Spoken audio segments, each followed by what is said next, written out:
We will be conducting tonight's meeting in person as well as in virtual setting using Zoom. Members of the public may view and listen to the meeting tonight on Wave Channel 18 and online through the city's YouTube channel. If you would like to participate in live public comment via the Zoom platform, please refer to the agenda for instructions. Chair Hutchison will begin the meeting momentarily.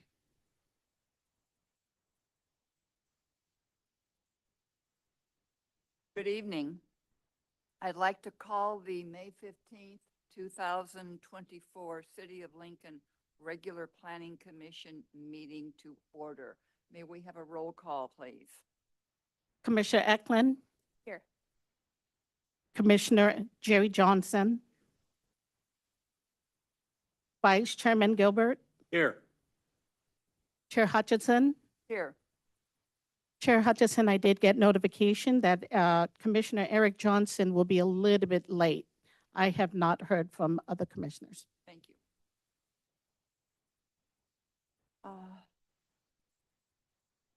Commissioner Eklund, would you lead us in the Pledge of Allegiance? I would be happy to.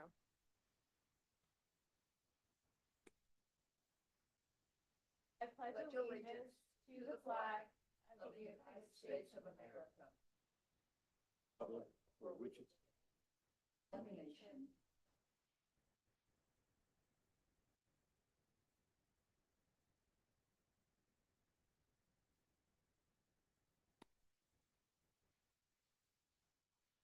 Item number 4 on our agenda is the agenda modifications.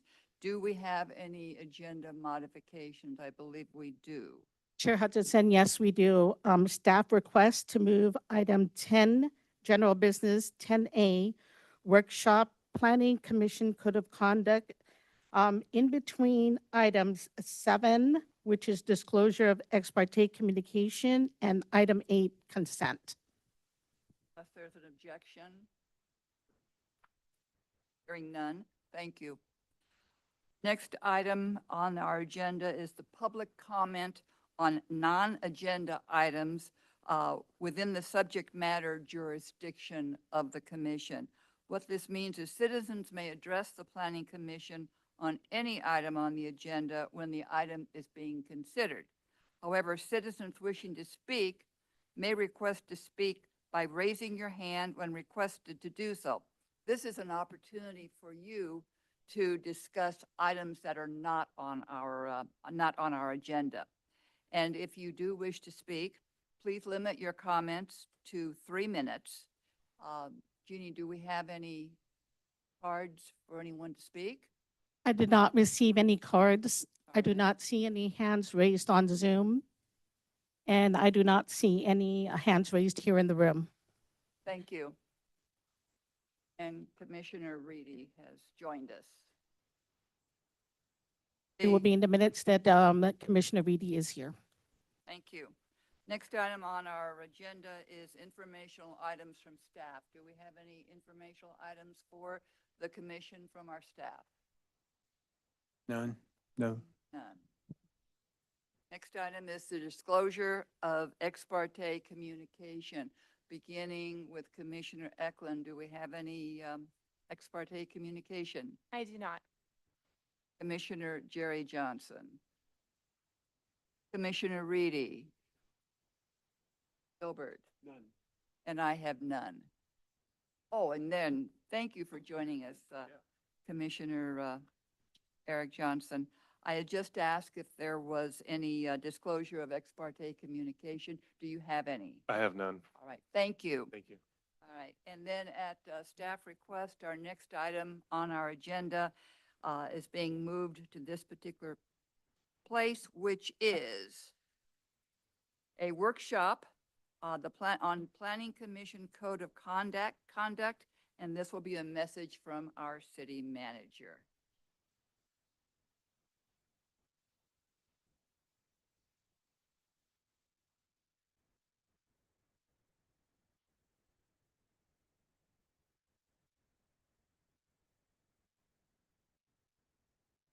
Good evening, Chair, Vice Chair, and Planning Commission. Thank you for, well, first off, thank you for letting me jump the line. And thank you, more importantly, for allowing me, I'm only going to take up 10 minutes unless the conversation leads us to more time, which is absolutely fine.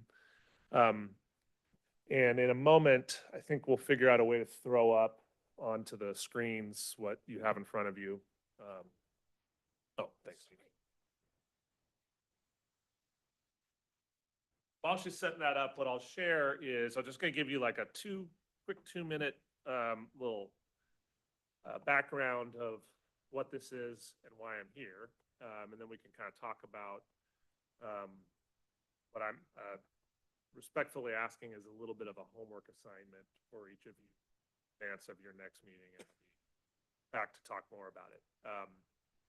So about a year ago, the City Council started to really have serious discussions about the desire to develop, at that time, what we were kind of calling, what a lot of cities call a code of conduct at a council level.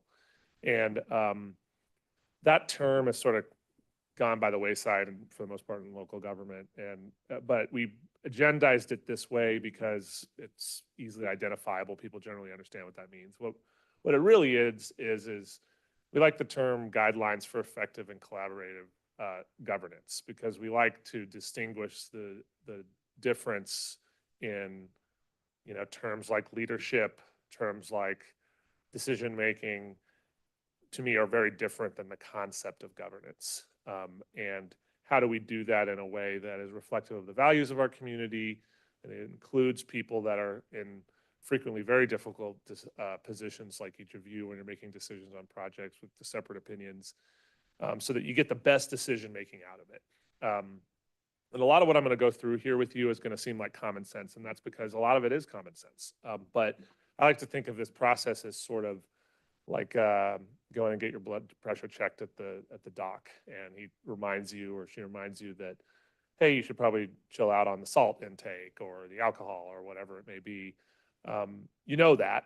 Most of us know that, but sometimes it's nice to have it be reminded. And so what the City Council did was we brought an external kind of non-biased party, and that person interviewed each of the 5 City Council members by themselves for an hour.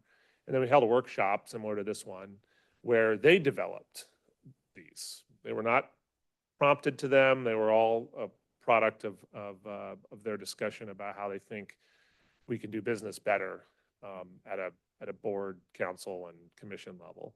And so once those were sort of developed in that meeting, we put them all together in a pretty package and we presented it. They had that discussion again at another open city council meeting and adopted them. And one of the things they asked was that I go and deliver this to each and every commission or committee that we have in the city, and have it be duplicative of each of those. And so when we were discussing that, we discussed textual changes. So what you'll see in this document is everything references the City Council because this is the one that applies to them. What we'd like to get out of the end of this process is something very, very similar, but obviously with all of the Planning Commission's information inputted. And then anything else that over the next period of time before I come back that you all want to discuss and have added in that's more relevant to the Planning Commission's work. So the big question I was getting a lot when we were doing this process is why? You know, it kind of seems like most people that are in the service, public service business know that there are certain ways to conduct yourself and other ways that are less productive. That's true, but all really great local governments seem to do this on a very regular basis as a function of adjusting for different cultures and climates, as a function of trying to make sure that they're staying up on the latest and greatest of how best to run a community and make, in this case, land use decisions. And so we are committed to doing this on a pretty regular basis. We'll probably do this about every 2 years. And it may be that certain years we don't change anything. And maybe other years there's new things that we have to figure out or deal with and you make some changes. So what I'm going to do is, if it's okay with the chair, is I'm going to read each of these just because if there's anybody watching at home. has trouble seeing on their TV. And then if you want to ask some questions or you have discussion amongst yourselves or there's things that just come up to you right away that you think should be inputted into the planning commission's version of this, then I'm happy to hear that now. Or if you want to just say thank you, and I will be, or you don't have to say thank you. I'll be back next time, and when you get a chance to look it all through, you can. Excuse me, Sean. Yes, sir. Will you entertain questions during your during your course. presentation? So Yep. if one of us wants to zero in on something instead of waiting until the end. I have 3 children under 6 that interrupt me all day long, so Perfect. it's no Thank problem you. for me at Thank all. you. So, all right. Number 1, strive to make decisions that are in the best interest of the community as a whole and to work for the common good, not personal interest. The second half of that is clear, I think. The first half is really important because when you're in a district based community, which most communities in California are now, as a result of a variety of lawsuits, you run the risk of having people that get into office that only care about their district. And it's super important because virtually there's almost no decisions that the city council makes, even if it's district related, don't impact other areas. That's even more so for planning commission because even though you're looking at projects that are in a district for the most part, that project will impact District 3 and 2 and 1, all in other incremental ways. 2 is create an atmosphere of respect and civility where members of the public, city staff, and council members, planning commissioners, are free to openly express their ideas and concerns. So this is, we want the dirty and messy process of expressing ideas, even if some others might think it's completely crazy, because generally that discussion leads to the best decision making as a group. Prepare in advance of meetings, be familiar with the issues on the agenda, and to the greatest extent possible, ask questions. I'm inputting here. Of the staff before meetings, so everyone is fully prepared and no one's taken by surprise. I know that the planning commission in general already does this, but to the extent that you can do it, I'll tell you, just as a local government staff person, I so much appreciate when my electeds will call me ahead of time, and I meet with all of them ahead of time anyway, but if they have a real problem with something, or they just don't get something, or they need a lot more, I love knowing that way in advance because I can be prepped to answer that question in meeting if they like, and sometimes they ask it anyway because they want everybody else to know. So that part's critical because it's really difficult. We're good at a lot of things here and okay at others, and one thing we're not good at is reading minds. Can't do it. So that clarity is appreciated. 3, prepare in advance of council meetings, be familiar with the issues on the agenda. Oh, I already read that. 4, participate in meetings and other public forums while demonstrating respect, consideration, and courtesy to others. So one of the things that we see periodically, especially when items get a little heated, is sometimes you have folks on the commission, sometimes it's folks in the public, sometimes it's even staff where the tempers can get raised a little bit. And it's just so critically important that your commission maintains that even keel, because I think once the temperatures raise, folks in the back might not want to come up and make comment, and we don't want that. 5, focus discussions on and decisions on the facts and merits of each matter and not on personalities and biases. So that's an easy thing to say, really, really hard to do. It takes a lot of experience, takes a step back every so often, but was one that the council felt pretty strongly about. 6, a request for more information on an issue before the meeting is appropriate, and whenever possible, that request shall be made prior to the council meeting. So kind of the same thing we talked about on item 3. 7, articulate dissenting opinions for the benefit of the council and community. So what you'll see sometimes is this happens, and it's not, remember that these are just guidelines, right? So they're not laws, there are no demerits that are going to be issued if we choose not to follow them. But for the sake of the commission and the community, we think that if you do, it will lead to better outcomes. And in this particular instance, one of the things that's very frustrating, I know, for applicants and even sometimes for members of the public that may or may not be opposed to a project, is when they get a vote that maybe they didn't agree with, they have and the commissioner says absolutely nothing the entire time. They have no idea why. Like, was there some fact that wasn't right? Did you not like the design? What's the issue here? Just, and I think that again, leads to that discussion and you get into a better decision-making process. 8, disagree agreeably and professionally and try not to use inappropriate language, tone, or nonverbal gestures and or make personal attacks. Not a problem generally with this group, at least that I've seen, but it happens. People get frustrated. They maybe say something they wouldn't want to. And then what you do is you suppress the other members of your commission and say, well, I'm not even going to bring up what problem I had because I'm just going to get yelled at. And we don't want that either. Praise in public, criticize in private. That's just kind of a tenet. So our professionalism, it's like the way the analogy I came up with is, when you're a kid and your parents take you to their friend's house for dinner, you're supposed to be on your best behavior.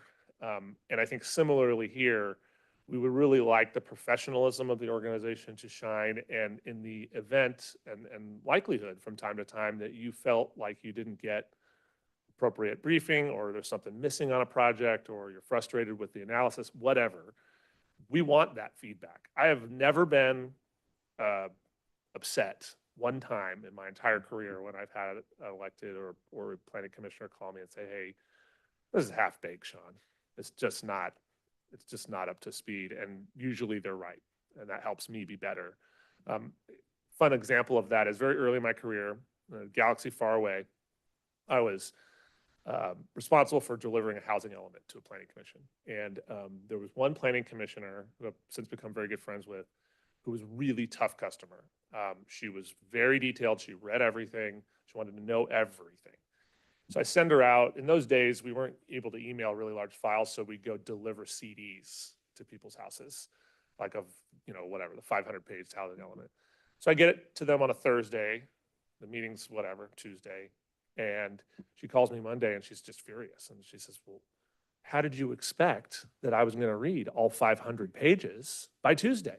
And honestly, I didn't expect that she was going to read all 500 pages by Tuesday. But it taught me that there are going to be certain items that have a level of importance, like a housing element, where maybe it's best to circulate that way in advance of a meeting. And we can't always do that, but that's just an example of a time when I didn't see that and I didn't think of it. I had lived in the project. I knew it from A to Z, but I realized that she didn't. All right. Respect the proper roles of elected officials, appointed officials in this case, and city staff in ensuring effective government, and communicate, in this case, through the community development director. So this allows Christian to manage his team. And so one of the things that we try to do is when you've got major issues with something or you really want to talk through something, it may be that Mel is the perfect person to talk to, but Mel might be out on medical leave, or he might be on a vacation, or Efren might be getting ready for some sort of, I don't know, what's something fun you do? Other than planning. Go on a hike, all right. In any event, Christian knows that stuff, and so he'll be able to feed you to the appropriate person depending on availability. Let's see here. 11, share information with other city planning or other planning commissioners and city staff to avoid surprises. So this one is worded poorly because obviously you don't want to be talking to a majority. You can't talk to a majority, but that doesn't mean that you can't, Chair Hutchison can't speak with Vice Chair Gilbert and say, hey, I saw this item's coming up on the next agenda. Did you read this or read that? That's totally appropriate. We can't have collective concurrences, but sometimes, I think that the Brown Act is used sometimes as a blunt instrument to sort of repress any discussion amongst people on a board, and that's not the intent. The intent is to avoid decision-making before you're here. And finally, conduct an annual review of these guidelines as part of the strategic plan, which I already discussed. So to the extent that time allows, I think it's good to sort of touch these up every so often, add things that, make sense and don't make sense. And so that's my spiel. And I'm open to any questions or comments you have already. And like I said, I'll be back again for more substantive ads. And also, if you want to talk about this just individually with me, call me. Anita's here with me. She helped me work on this project. One of the, or both of us, we're happy to sit down. Thank you, Sean. Yep. I think the information is very valuable. And before I open it up to comments from our colleagues, I just want to make sure that I understood that eventually you're going to take comments that we may have, and then you will prepare an additional guideline that has specificity directly to the Planning Commission. Yep, this will be Right. your document. Okay, And we'll all right. actually ask you to adopt it too. Okay, all right, very good. Do any of my colleagues have comments? So go right ahead, please. Well, I think this is a great document, and I mentioned that when I was listening to the initial reveal on city council. It's really thoughtful, and I think this will truly benefit the camaraderie and effectiveness of all of the commissions and councils to work together optimally. One of the things that I thought would be something that could also benefit, and we can flush it out, is when we're talking about praising in public and criticizing in private. This hasn't been anything that I've seen amongst us, but is there a place for social media to be inserted so that we're not thinking, or other people aren't thinking it's a good place to vent their criticisms or frustrations? And as an example, I'm trying to think of like a team or a sports team, and I'm not super into sports, but I don't think I've ever seen too often a really successful sports team and one of the players go on to blame a certain person and and blast them because it's not really teamwork. It's not like a team mentality. Yeah. So it's funny that sort of came up a little bit, and we wrestled a little bit with how you would do that, because of course you all have your Freedom of rights speech. to express yourself.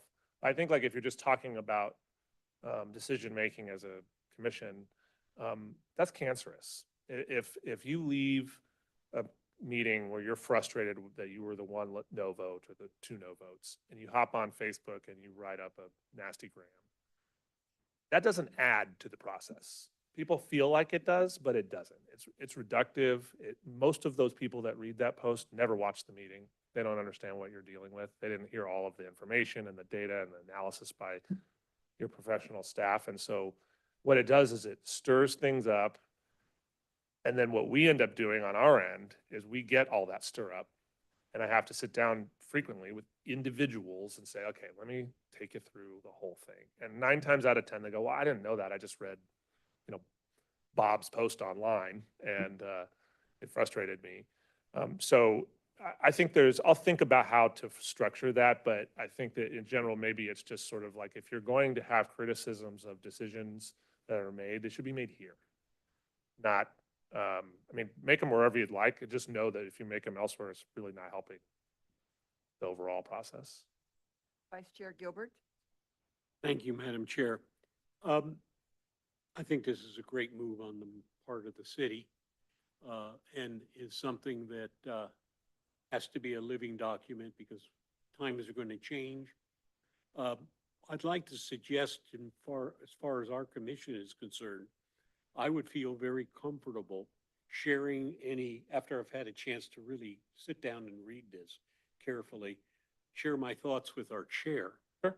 And let her collect our thoughts if we have them, and then try and put those into a document that can come back that we can as a team review and then forward on to the city. Hopefully be blessed by the city as the way the Planning Commission will move in the future. Yeah. Any issues, Christine, of them getting feedback or Michelle getting feedback? No, I think if each of the commissioners wishes to provide their comments or proposed edits, revisions to the chair, she can sort of be the clearinghouse that communicates with staff, and we can take that and work with it. Back to the commission, and then first to staff. I can certainly see that working Yeah. very, very well. I don't want to put a lot of work on you, but you're the natural person for us to respond to. Excuse me, Chair Hutchinson, just for clarification, that you will not bring it to all commissioners, let it go through staff to share with the It goes commissioners? up. Thank you. I appreciate Yeah, that, thank you. And Commissioner Reedy. Comments?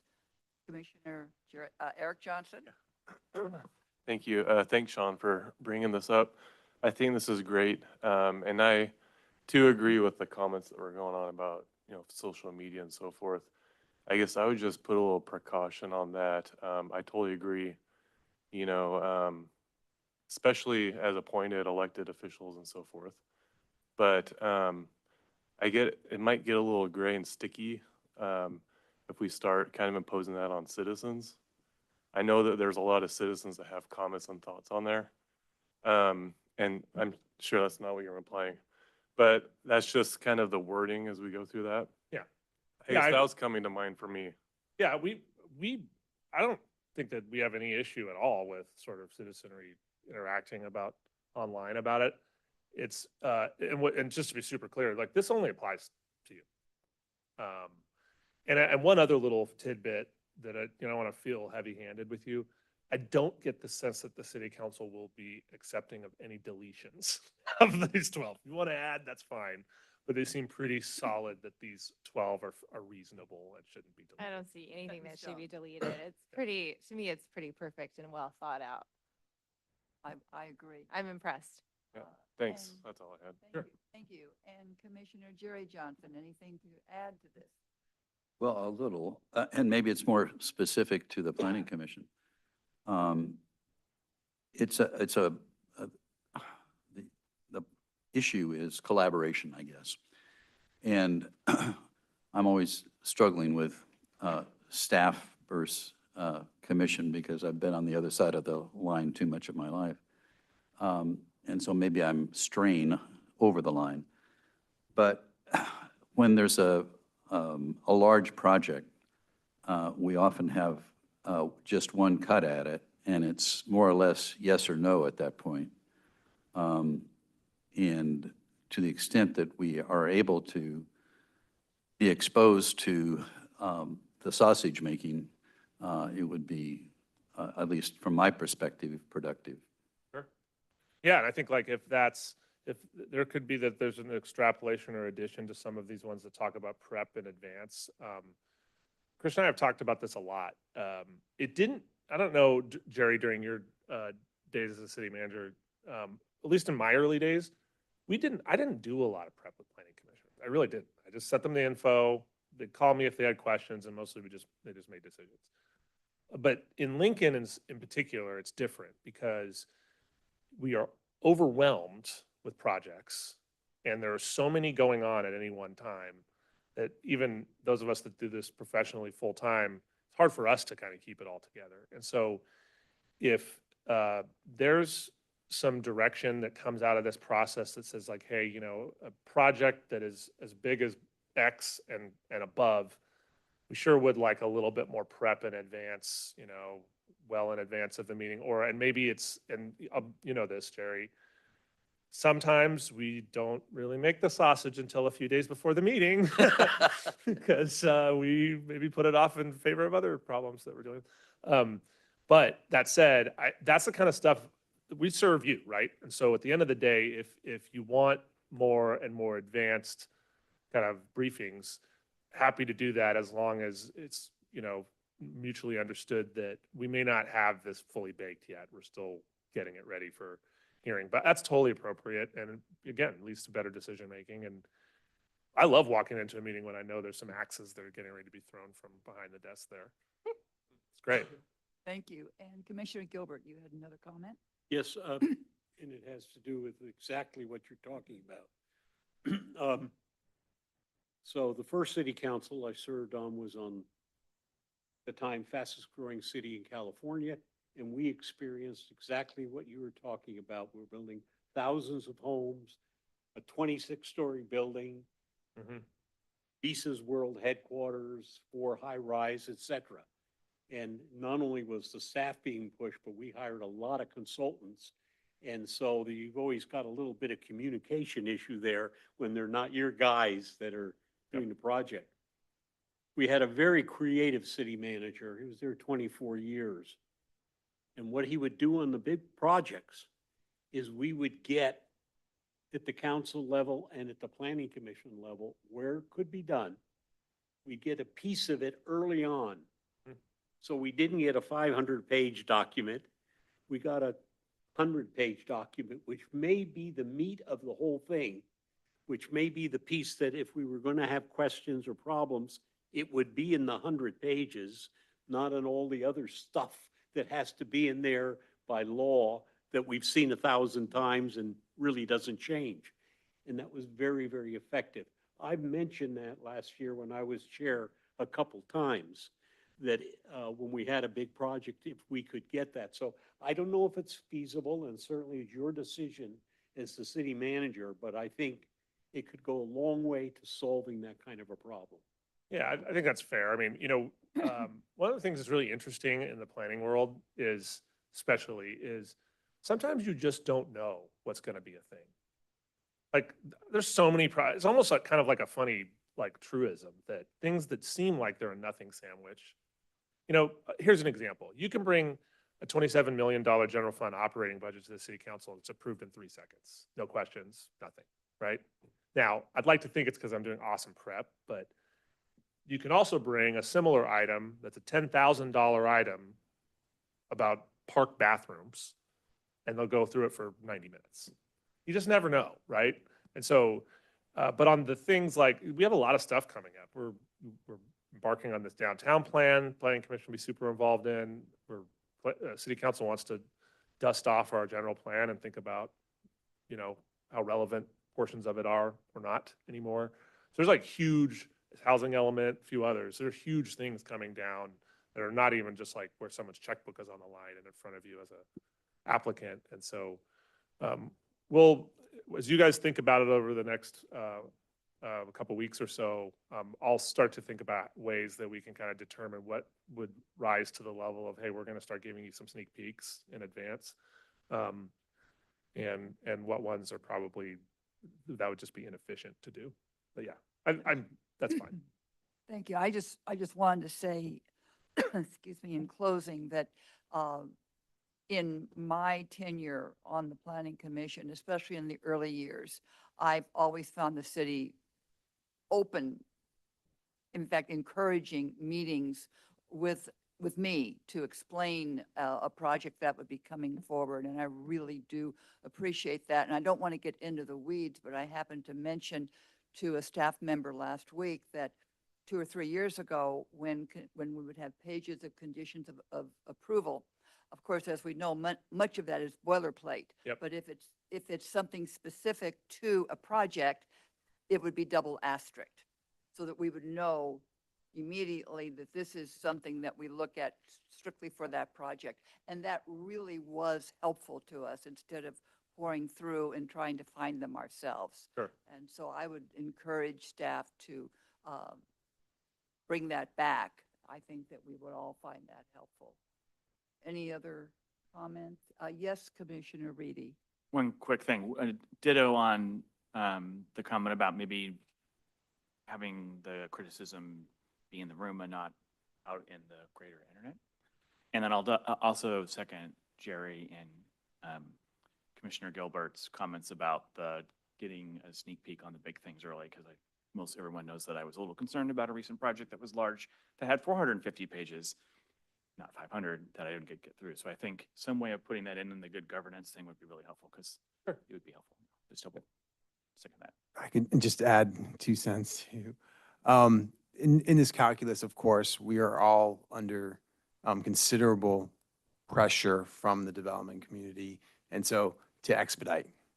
And so one of our metrics in performance is moving projects forward. And that's not to say that this doesn't fit that model at all. It's just part of the considerations where we are balancing, I have to speak up for my staff, considerable work. And when you segment stuff, and it does add procedural, work. But I think we are trying to make that effort. We broke down the ADU ordinance into two workshops after we got that feedback. So we're here, we're getting your feedback in real time and breaking down those things. ADU didn't have pressure from a developer saying, hey, well, I want this tomorrow. Of course, so the long-range projects, much more easy to digest and break out. Some of the other projects, just the recognition that there's challenges too on the staff side. So that's it. Well, I think like that's a really important private conversation that you're going to hear when you're prepping.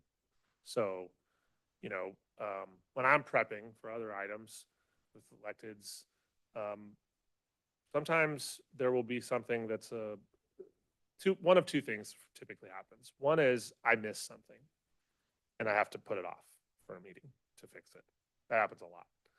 Second item is that there's some sort of deadline or expectation of delivery, and that communication to you is equally valuable, right? Understanding that, hey, Village 7 is actually not a bad example. It's a project that has been, in process for many, many years, and they are in the middle of backbone infrastructure work. There are contractors out there that need to move forward, or they're charging liquidated damages, things like that.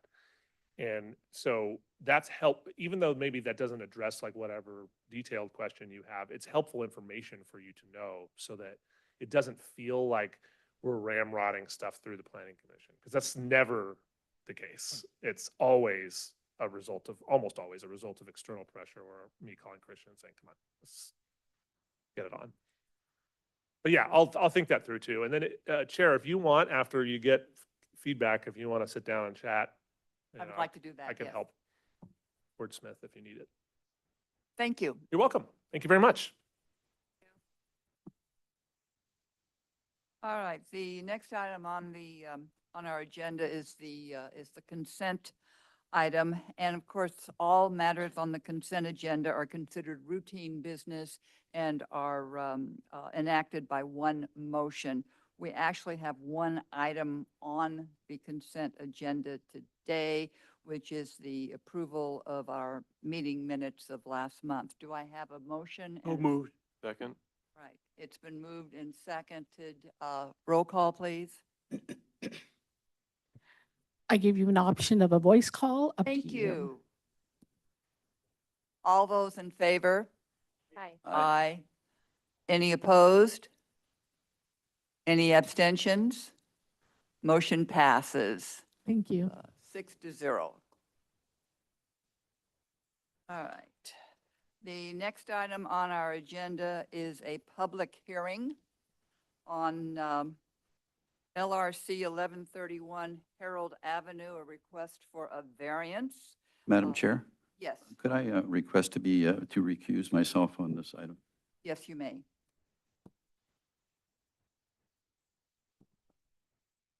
And may we hear from staff?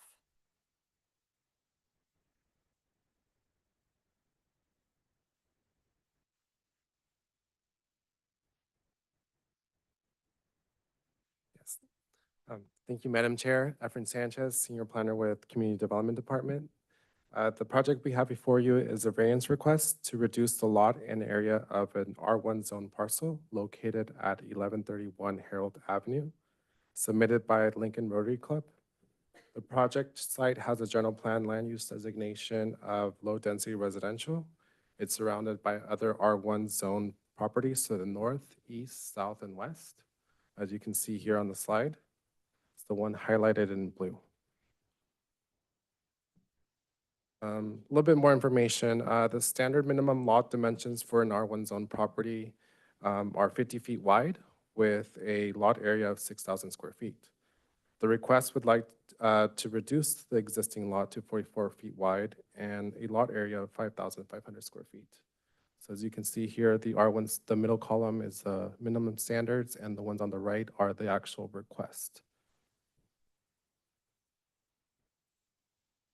A variance is requested because there's an existing house at 1143 Harold Avenue. That's the one on the north, highlighted in yellow, that encroaches over the common property line.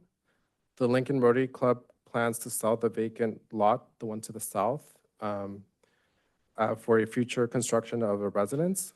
However, they are precluded from development until this non-conforming issue is resolved. The current encroachment creates a development constraint for the vacant lot. If the vacant lot were to develop within the existing conditions, then it would no longer benefit from setback separations, as the north property's residence encroaches entirely into the required 5-foot setback. The remedy to this existing condition is to move the existing property line south to facilitate the 5-foot requirement for each property. However, this option results in the subject vacant lot becoming non-conforming with a reduced lot width of 40 feet wide and a lot area of 5,500 square feet. These two dimensions are below the minimum standard of an R1 zone property. Therefore, a variance is requested and needed to deviate from the standard lot dimensions. So as you can see here on the property, the existing property line.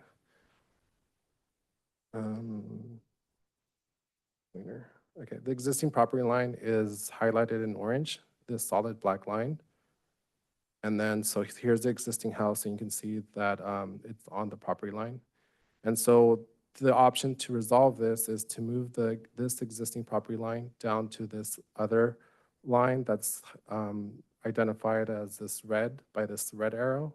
So that's a solid line with 2 broken dots. And then just more information, the existing fence is this one that's kind of like sloping down. So by doing this, approving the variance, we'd be able to make, that property and this property conforming to development standards such as setbacks. Staff finds that by approving the variance and adjusting the property line through a boundary line adjustment will help prevent future property line disputes between property owners. Furthermore, it will allow the subject vacant parcel the same privileges of development enjoyed by other residential properties in the vicinity. The granting of the variance would not constitute a special privilege beyond of that allowing a residential parcel to develop future single-family dwelling.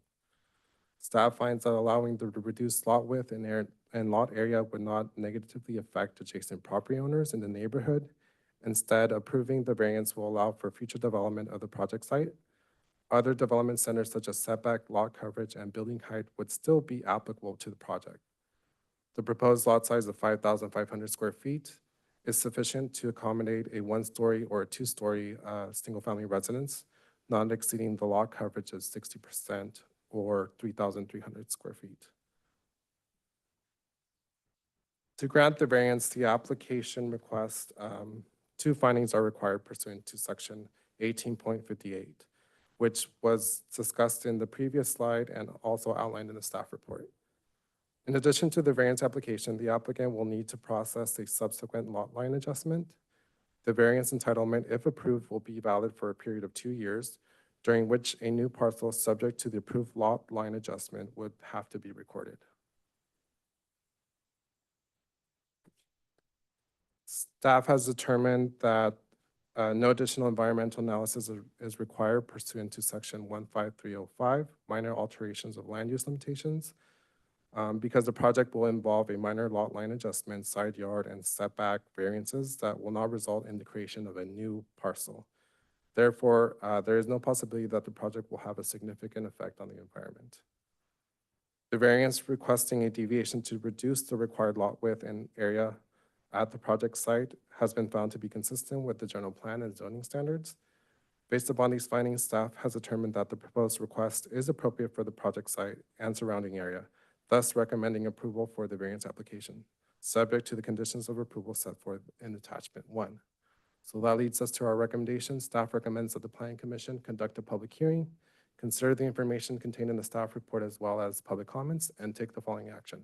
1, find that the project is CEQA exempt, and 2, adopt the resolution approving the variance application for the 1131 Harold Ave based on the findings and subject to conditions of approval. So that concludes my presentation. If you have any questions, and also the applicant is here in the room if you have any questions. Thank you.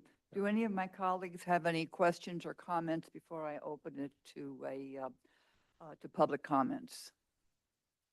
Here. Yes, Commissioner Eric Johnson. Thank you. Thanks, Efren. So on this, I just have some questions on the site plan map that you had up. just so that I understand. I know 1131 address looks like lot number 11.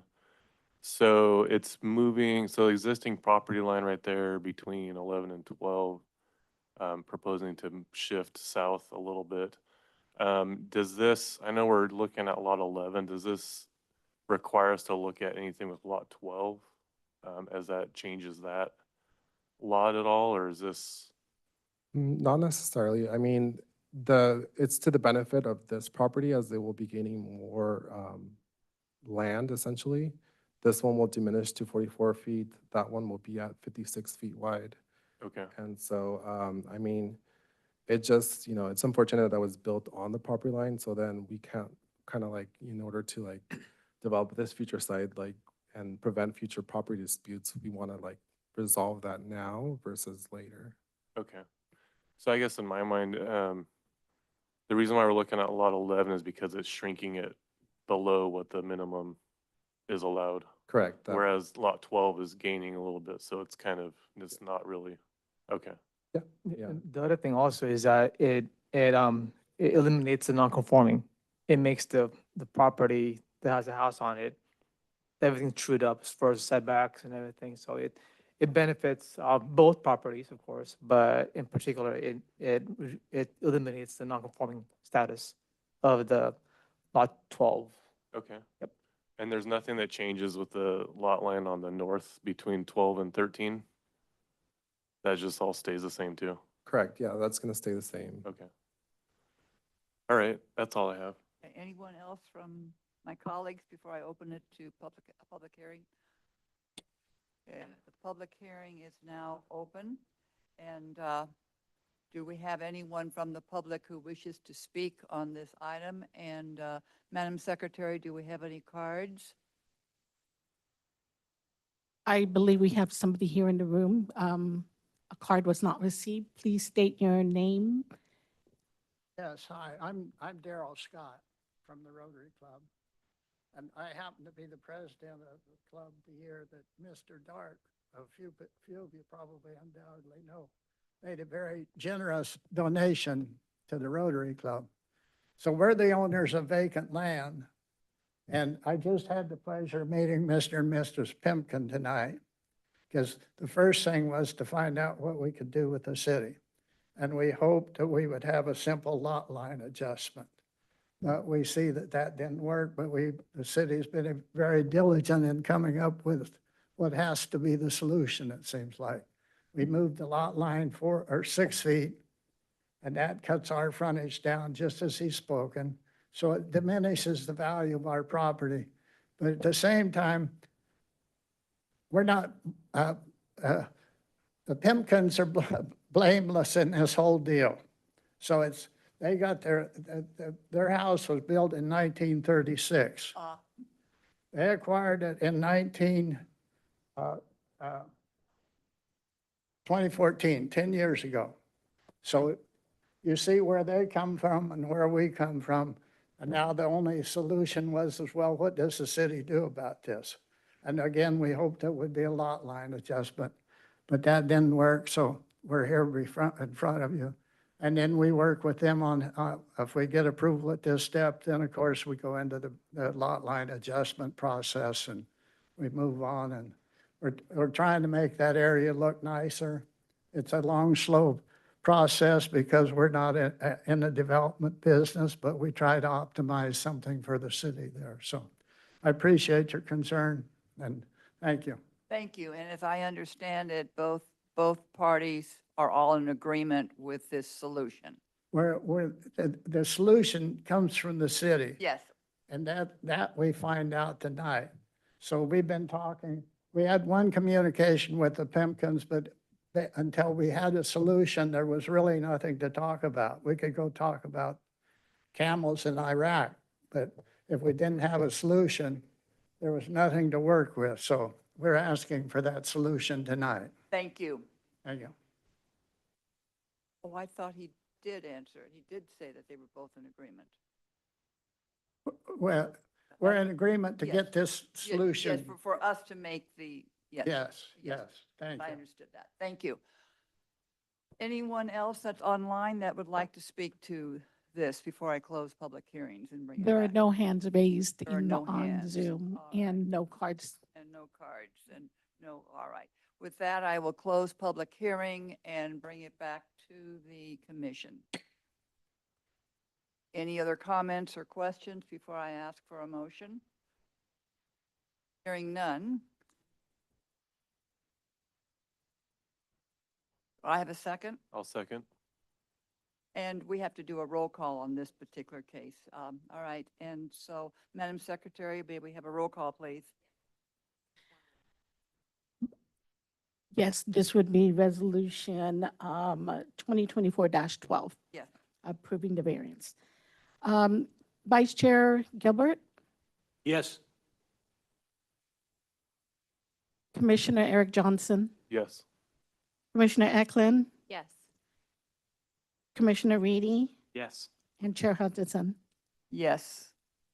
And so the motion carries 5 with 1 recusal and And 1 one or absence. abstention. Abstention is the proper word.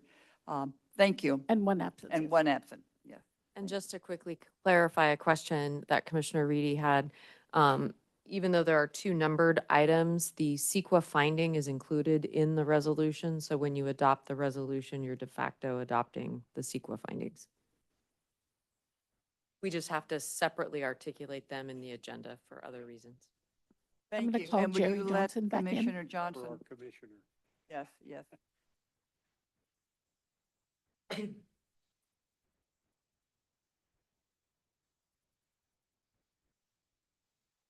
The next item on our agenda is the Lincoln Municipal Code 18.37 second dwelling residential unit pertaining to, of course, the accessory dwelling unit issue. And I believe we have a staff report from Efrain Sanchez. Yes, thank you, Madam Chairperson. Hello again, Efrain Sanchez. The project we have before you is the proposed amendments to Chapter 1837 and related sections of Title 18 to comply with current state laws regarding accessory dwelling units. Currently, our zoning ordinance is out of compliance with state law, and it needs to be fixed. Cascadia Partners helped staff draft an ADU ordinance as a task item under a REAP 1 funded code audit project. This is an opportunity for the PC to review the proposed ADU amendments. However, please keep in mind that the proposed ADU ordinance is bound by state law. So last month, on April 17th, the Planning Commission hosted an ADU workshop to review, discuss, and provide feedback to staff on the proposed amendments. During the ADU workshop, we went over what are ADUs and JADUs. We covered some of the California legislation that has shaped ADU law. Staff provided a summary of the draft ADU ordinance set to help the Lincoln Municipal Code comply with ADU laws and answered general ADU questions. The public notice for this item was published in the Lincoln News Messenger on May 3rd, 2024. Staff has returned to the Planning Commission to request the PC consider staff recommendation and approve the ADU ordinance. As of today, staff has not received public comments regarding the draft ADU ordinance. And so the rest of these slides, again, the following slides are just a recap of what we already discussed during the ADU workshop. So I'm not going to go too much into detail with them. We went over like what is an ADU and the definitions, and then the types of different ADUs. If you recall, we have detached, attached, and converted existing space type of ADUs. The new land use of JADUs. And so I'll just skip forward through this presentation. Here's some of the, again, legislation that was passed that shaped ADU laws. And so we can just skip forward to the summary of the ADU ordinance. I'll just to reiterate. So the first thing is that, the first change is we have a universal name change for the secondary dwelling units, which are now going to be referred to as accessory dwelling units. We added definitions to Title 18 for ADU terminology, added JADUs as the permitted land use, clarified where ADUs are allowed, and reduce the maximum ADU review time from 120 days to 60 days. We added general requirements such as location of where an ADU can be built, the maximum number of ADUs or JADUs permitted on each lot, and then clarified owner occupancy for JADU, specified the sale and rental of units, deed restrictions, and characteristics of an ADU or JADU. We also increased the maximum size of an ADU to 1,000 square feet or 1,200 square feet if the ADU is still less than 50% of the primary dwelling. We updated development standards in a table matrix for easier comprehension for everyone. And then we also added objective standards for architectural style of the ADUs to help take the burden off of staff having to make a judgment call or subject if the architectural style is consistent with that neighborhood. We talked about last time about utilities, as well as additional requirements such as impact fees, fire sprinklers. So our next steps is to review the draft ADU ordinance with the understanding that state law has set very specific parameters of what can be included in the ADU ordinance as outlined in the key standards section of the staff report. So we're requesting that, Planning Commission provide feedback, consider staff's recommendation, approve and adopt a resolution recommending City Council adopt the proposed amendments as part of the ADU ordinance. And also, I wanted to mention that after post-adoption, staff will submit to Housing and Community Development, the state, for a 60-day review, and they will determine if our proposed ordinance is in compliance with state law. If the ordinance is not in compliance, then we'll have an opportunity to fix those errors and re-adopt or come back to revise the ADU ordinance. That's just the process that they have, the state. They want us to first adopt the ordinance and then let us know if it complies or not. And so that leads us to our recommendations. Staff recommends that the Planning Commission conduct a public hearing, consider the information contained in the staff report and testimony of the public, and take the following action. Determine that the proposed amendment qualifies for a statutory exemption, and approve and adopt the resolution recommending City Council adopt the proposed amendments as part of the ADU ordinance. So that concludes my presentation. If the Planning Commission has any questions, please let me know. Thank you, Ephraim. Before I open a public hearing, do any of my colleagues have comments or questions? Yes, Commissioner Jerry Johnson. Efren, it wasn't clear to me, and it could have been my fault for not understanding, but if a garage is converted to an ADU, does an additional off-site parking space need to be provided? What happens in that situation? In that situation, so the state law is very specific that if you do convert a garage, then they're no longer obligated to produce off-street parking. So essentially, like, you don't have to recuperate that covered garage or covered parking space. You not only don't have to add a garage or off-street parking for the new ADU, but you don't have to replace the one that is being lost by the conversion? Correct. Yeah. It's, again, the whole effort of the state trying to produce more housing and not, have local jurisdictions burden the production of housing. State's Yeah. very clear on this. Anyone else on the commission? Another one? Well, it was kind of related. And I'm not saying that this ordinance needs to be changed at all because of this, but I think what all that is getting to is that there needs to be safe walkways in neighborhoods where this is happening and safe bicycle paths so that we have alternatives to car transportation, at least in the downtown area. So just something I think we should all be aware of as we look at the larger picture. Anything else before I open it to a public hearing? None? Public hearing is now open. Do I have anyone in the public that wishes to speak to this agenda item? Madam Secretary, anyone on Zoom or? Chair Or- Hutchison, there is no hands raised on Zoom. I did not receive any cards, and I don't see any hands raised here in the room. With that information, I will close public hearing and bring it back to the commission. Thank you. Do I have a motion? Oh, Comments? yeah, I'm Before- sorry. Forgive me. Yes, yes. Any additional commissioner comments? Commissioner Reedy?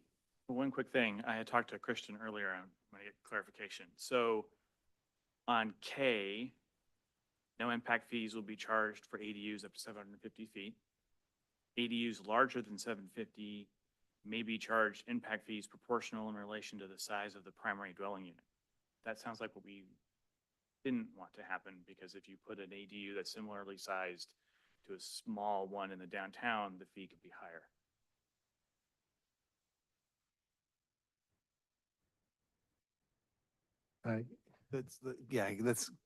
let's go through that again. Because it is. I just wanted to clarify what complicated. we're actually doing, because Yeah. what we talked about, We're not. not penalizing the Yeah, downtown, and was we're trying to not, avoid it. we are adhering to the law absolutely on the 750 bright line. Over 750, we are charging proportionally, and Jeannie, you can help me too. We're charging proportionally. Correct, um, to above, the but then- primary residence. Yeah, and then we are subtracting the 750 out There is to the, lessen that proportion. correct, we Right. can. Yeah, and that's not something that's going to be included in this ordinance, or the fee impacts are not going to be considered in this ordinance, just the 750 bright line in terms of impact fees.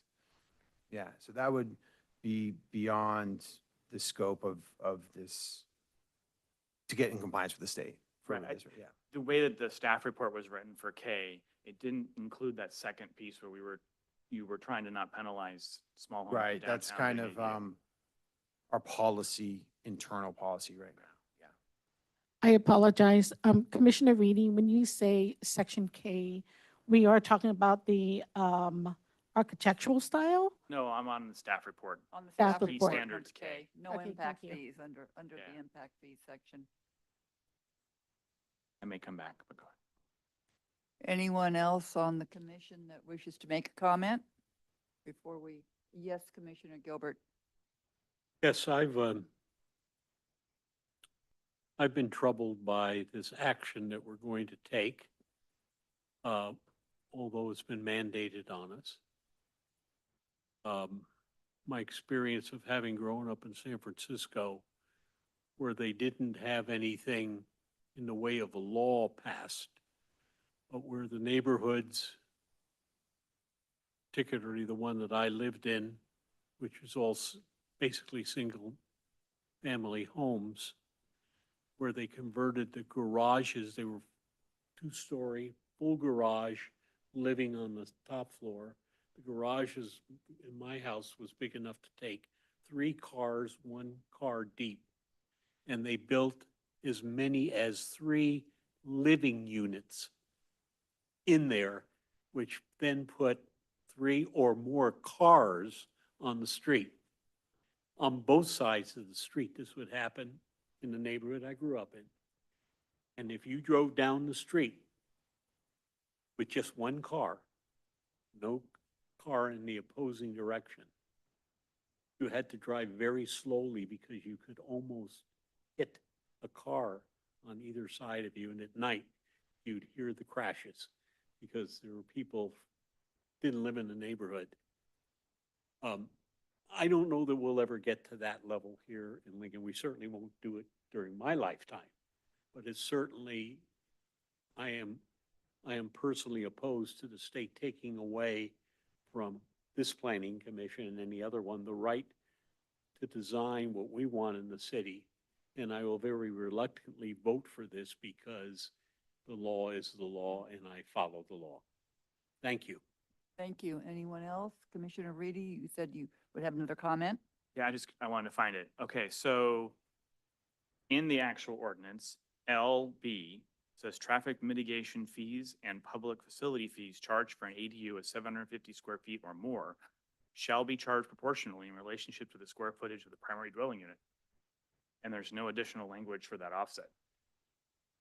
So So I just- can, I just wanted to make sure because when the conversation that we had today was in downtown where the housing is smaller, if you put an ADU, the chance of it being a very high percentage of the original home is pretty good, which means the fees are going to be higher. But if you had a 3,000 square foot house and put in a 751 square foot ADU, your percentage is much lower. So it's much more expensive in fees for the downtown to do it than it is for the large property to do it. And that didn't seem quite fair. And so my issue here is just to make sure that the flexibility we talked about that doesn't let that happen is incorporated. And if it's not, do we need to make a change if that's the case? Yeah, no, I absolutely appreciate that. And is that something that we can modify? Because is that under our, the bright line, 750 and below, no impact fees. Above 750, shall be our impact fees proportional. are our purview. And I'm hoping that we can retain that in this. Yeah, so I guess it would help if I give you an example. So in the language, it says shall be proportional to the primary dwelling. That's what we have, that's what the law states. And so if you have an example, for example, if, let's say you have an existing primary dwelling that's 1,500 square feet, and then you're proposing to put an ADU that's 750 square feet. At that point, proportional, you would take the 750 divided by the 1,500 square foot home, and at that point, it gives you a 0.5, right? So then let's say your traffic impact fees are 10,000. That's just an example, 10,000 times the 0.5. So then you would create like a transportation impact fee of 5,000 for that 750 ADU. I think in terms of what we spoke about, we're retaining proportionality. It's just that we are reducing that actual proportion by subtracting it out. Jeannie's my math. Subtracting that whiz, minimum of but 750. We're taking that 750 out so that we lessen the burden on those smaller homes that would then be disproportionately, the fees would be disproportionate on those small homes. Right. So in your example, there'd be no fees because it was 750, 1 foot above the minimum that was already zero, but it's 50% subtracted by the 750 is zero. So you're essentially making Efron's example zero impact fees. Is that right? With your, sorry. I would recommend to manager that we do zero since it's 750, Right. because then it'll just be the 1 square foot. Right. Yeah. So I guess. But I think if correct me if I'm wrong, the way you were saying, what you're asking is, so say for instance, a primary home is 750 and 1,000 square footage home ADU is going to be built. We would subtract the 750, so now it's only 250 proportion to the 750. Right. We would not do it at 100%. Right. So I'm just, like, my big clarification is I think that's the right thing to do.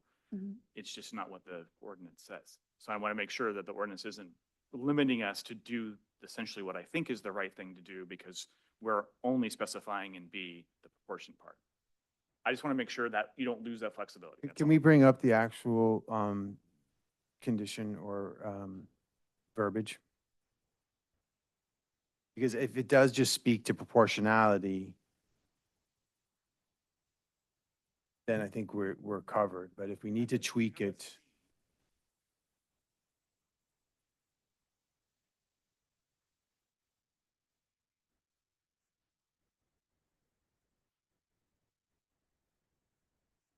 can you blow it up, Efren, when you get there?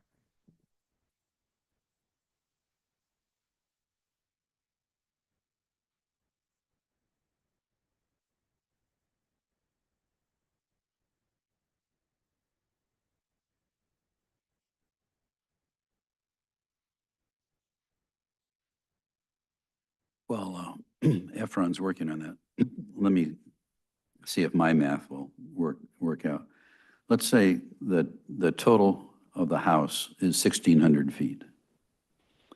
and the ADU is going to be 800 feet in size. So normally it would be 50% of the 1,600 or, well, okay, so, and then let's just assume that the total impact fees are $50,000 for a 1,600 square foot home.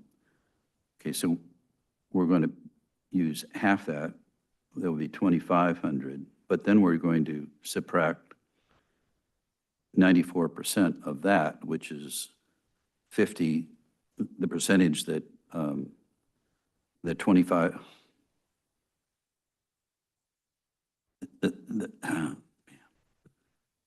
The 25. there's the 50 square feet is 94, other way around, 6% of the total of 800. So you reduce it in that case by 94%. Yeah, so the whole idea is that you have transportation impact fees, right? And if you had a bigger house that was, you know, the transportation impact fees, if they were charged for like, let's say, you know, the larger home, then because it's based off of square footage, then you have already, those transportation impact fees have already been covered. So there's, you know, like the difference would be less. In that example where you're going 50 feet over the 750, you know, that's a pretty nominal amount, right? That's very, you're at zero at 750. I mean, this is not perfect. I think that's where maybe you know, in discussing this with John this morning, you know, it's pretty complex. We talked to Jeannie about this at length. We came to something that we thought was much more equitable in the sense of that, kind of penalizing a smaller home. Just the math is what it is. You're going to have 1,000 square foot ADU on 1,000 square foot primary. You're going to get to 100% of the, you're going to be charging a disproportionate amount than say that person had a 5,000 square foot home and 1,000 square foot ADU, right? That would be 1,000 over 5,000 is 20% versus 1,000 versus 1,000, which is 100%, right? Right. So the person with the larger home, ostensibly more well off, is getting charged way less impact fees than the person with the smaller home and then the same size ADU, right? It didn't make sense. It doesn't make sense, right? So in backing that out, taking that 750 out of the equation, that kind of lessens the overall burden for those smaller homes that are building ADUs, like say in our downtown. So that's just the intention. In terms of talking about the math on the go here, that's unwieldy, right? That's not a discussion we can really have here. But I will just say the intention's there. And to John's point, Efren, are we covered with if in where we want to go with that intention in this language here? And I think, I mean, if we're talking about proportionality, we're still applying proportionality to that in that equation. I'm wondering if B just needs to say traffic mitigation fees in public facilities charged for an ADU 750 or more. We lost it. Sorry. Or more shall be charged proportionally in relation, and basically make it say that the proportion is over 750. So Yeah. for units For that are additional over clarity. 750, the portion over 750 shall be charged proportionally in relation to the square footage of the primary dwelling unit, because that's what you want to do, right? Right. I think you got it. I think that's the language we need to add there to make sure that it's very clear that we're trying to do. Because I don't know if there's any disagreement on it, but for me, I totally agree with what you're going for there. I just don't think that does that. Yeah, and let's make that, Yeah, I this is a understand the great, additional clarity yeah, would like, be let's make sure we helpful. capture that. So it bears repeating, and slowly, so that we get it right. So the traffic impact mitigation fees and public facility fees charged for an ADU of 750 square feet or more shall be charged, the amount, so, or more, what's the right word here? Yep, lawyer. Or traffic mitigation fees and public facility fees charged for an ADU of 750 square feet or more, comma, the square footage in excess of the 750 feet shall be charged proportionately in relation to the footage of the primary dwelling unit. Got it. Yes. That's how we do it here on the planning commission. Yes. Right here. Capture. All right. Any other comments before I call for a motion? Can you make it in the Yes. motion? We would need to indicate adoption with the amendment Yes. as expressed. Yes. So moved.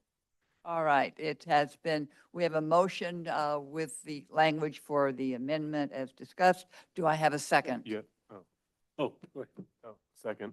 All right. We have a motion and a second. Jeannie, would you please do a roll call for us? Commissioner Reedy, Yes. Commissioner Eric Johnson, Yes. Commissioner Eklund, Yes. Commissioner Jerry Johnson. Yes.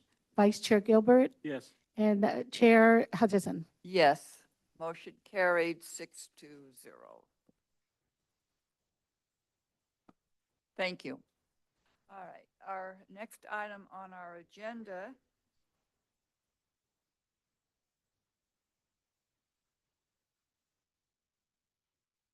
as approved, as amended. It was approved as amended. As amended, yes, that's exactly right. Correct. Okay, so the clarification is that with the amendment approving this resolution. Yes, Thank you. as amended, yes. Our next item on our agenda is 9C, which pertains to the AT&T Calaga Springs collocation.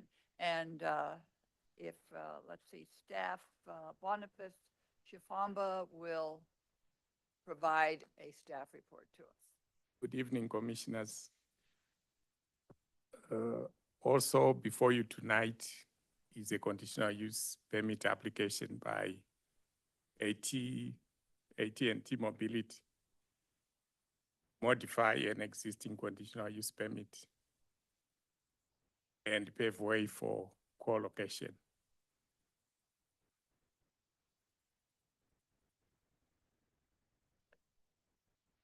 In this case, I'm talking of AT&T seeking co-location with Verizon Wireless on an existing Verizon Wireless facility in Calaga Springs.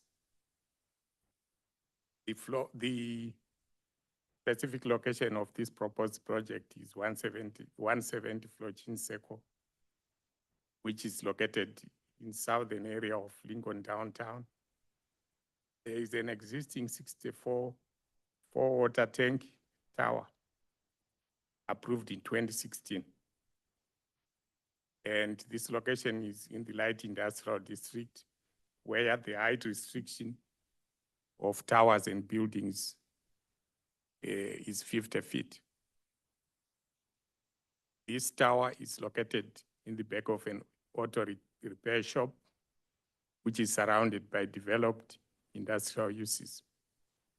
The nearest residential area is 750 feet away, and access can be gained through Flochin Circle.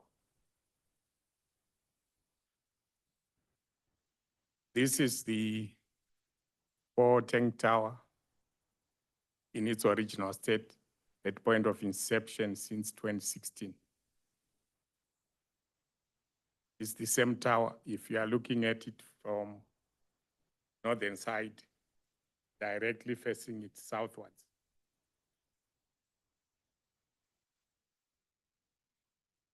These are the approved Verizon elevations.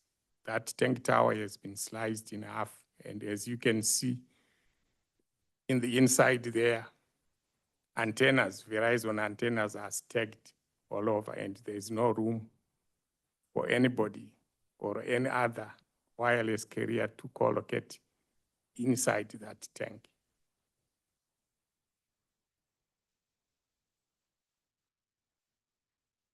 Let's look at design restrictions of Verizon wireless facility.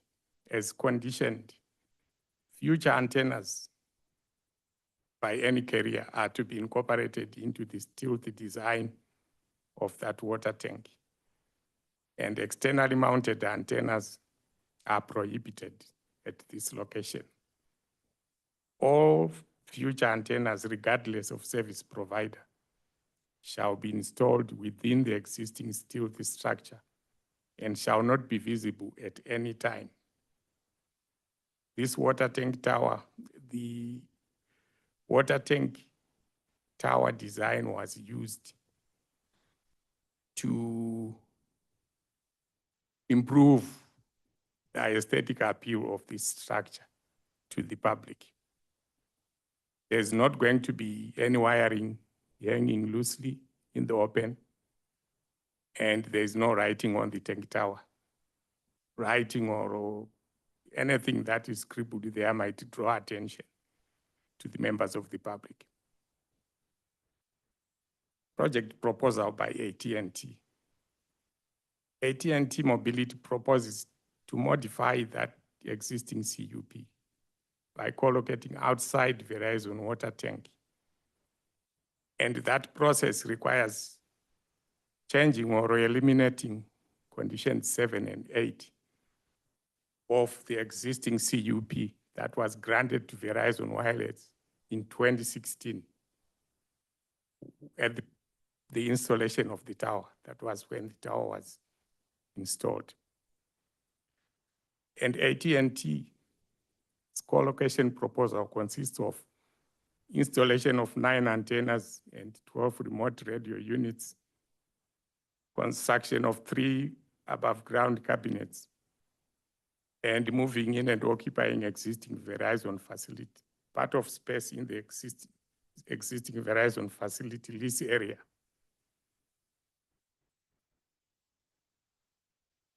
For its proposal, this is what AT&T is proposing. Since inside there is no space left for any other co-locator to co-locate alongside Verizon, AT&T wants to co-locate outside.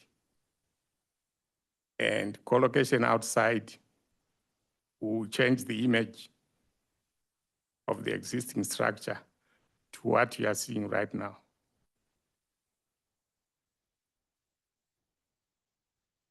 That's the original structure from the southern view, the existing structure from the southern view.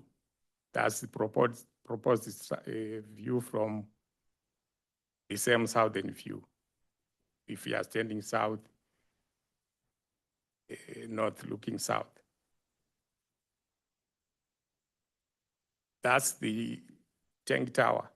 If you are along Lincoln Boulevard going towards Safeway, as if you are exiting City of Lincoln along 65 Boulevard.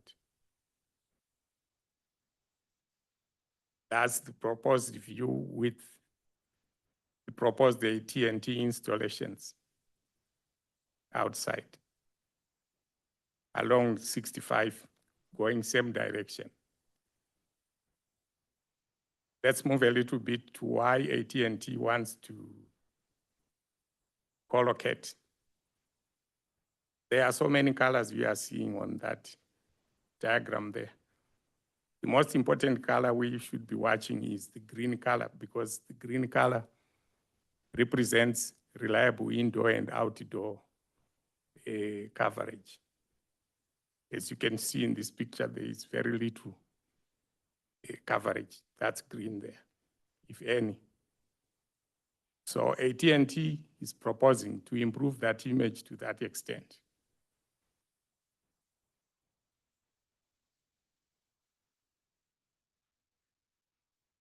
Let's do a little bit of analysis. The proposed co-location would improve coverage, undoubtedly.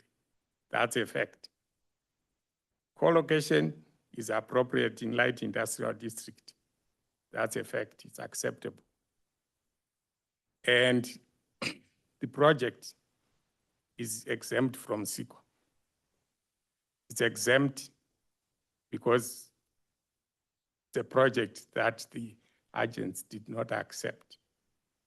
However, installation of antennas outside the tank conflicts with conditions of approval 7 and 8 of the existing CUP. Proposed project does not meet all required CUP findings. For a project to sail through, it has to meet 4 findings. In our staff report, if you went through, you will realize the project didn't meet most of those findings, that each project, each CUP finding should meet to qualify. And if approved, the changing of an existing CU could set a precedence for future co-locations at this site specifically, because other co-locators might want to come and do the same. Recommendations, staff recommends the Planning Commission to exempt the project from CEQA review pursuant to section 15270, which states that CEQA does not apply to projects public agents rejects or a public agent rejects or disapproved. Staff recommends the Planning Commission to adopt a resolution denying AT&T Mobility's application to modify this existing conditional use permit and pave way for its co-location on this existing tank tower. Thank you. Thank you. Before we open it to a public hearing, I will bring it to my colleagues and Commissioner Jerry Johnson. Comment or question? Yes, I know we're in one of those situations where it's a yes or no kind of situation as presented. But I'm curious as to why some alternative solutions were not sought. It seems kind of an obvious answer is to enlarge the tower, or if there's some technical reason for that, build another tower or a silo. We used to have some great silos in downtown Lincoln, and I could see replacing them with a whole new set of tower things. Yeah, let me acknowledge that a number of options, alternative sites were explored in our discussions with the applicant. The applicant had their own reasons not to adopt those alternative sites. And if I may have the opportunity to invite the applicant to come and explain to you why they didn't take up certain opportunities. I wouldn't want to explain them to you, but since the applicant is here, let me invite the applicant to talk to you. Agree. All right. Yeah, we'll save it for the public hearing. We'll wait until my colleagues have questions and comment, and then we'll invite you during the public hearing. And Commissioner Eric Johnson. Thanks, Commissioner Gilbert. Thanks for your presentation, Boniface. I was really interested in that coverage, cell coverage. I think everyone living in Lincoln knows that cell coverage needs to improve. And I want to thank AT&T for looking at that, being willing and interested to come and help. I kind of had the same exact questions of, is there a way to get creative with it? I know as it stands, like, the letter of this current CUP has those limitations that this doesn't fit. But I think it's a great opportunity to, someone wants to bring something in. So an opportunity to look at that maybe different ways. So I'm just curious, are we doing that? I know it doesn't fit what's currently there, but is there an opportunity to change it to make it a silo or something that fits? Me personally, looking at what it would look like with those additional, antennas on there, for me personally, I don't think it's a huge deal, but I know that it's against what's currently there, which, I know falls outside of that, so it doesn't apply with the CUP. And it opens up, if other co-locators want to come and start going up again, down the whole thing. So I totally get that. But I'm just kind of curious if, we have someone willing to invest in Lincoln, improve all this for the citizens. Are there different options that maybe it doesn't fit how it currently is, but what can we do to help them locate here? Thank you. Commissioner Gilbert? And then Reedy? Could I please have the illustration that shows the tower?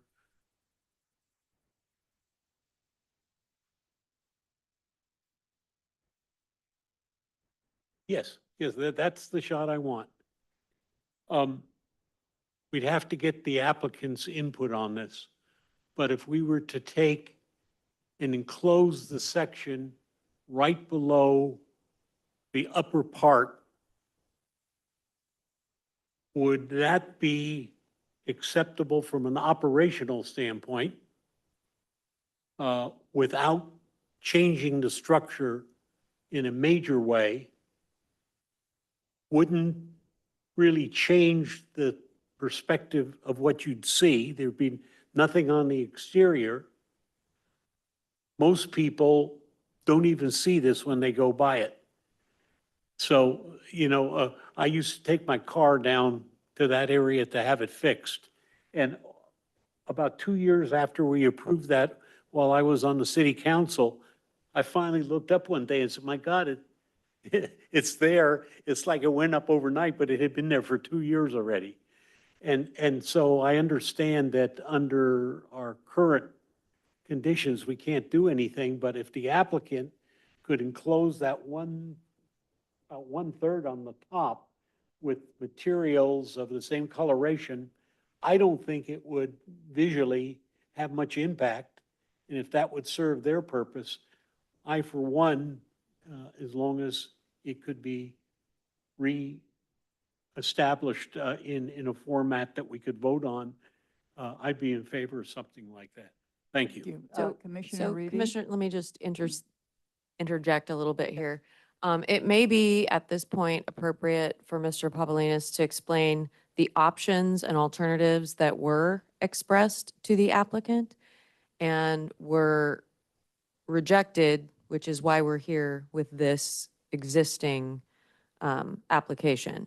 So today, it's a yes or a no on the existing application. Sure. And then the applicant will have the opportunity to appeal or to bring forth another proposal, perhaps taking into consideration one of those alternatives. But it sounds like a lot of you have the same questions about what other alternatives were explored. And so maybe Mr. Pavlinas can share that.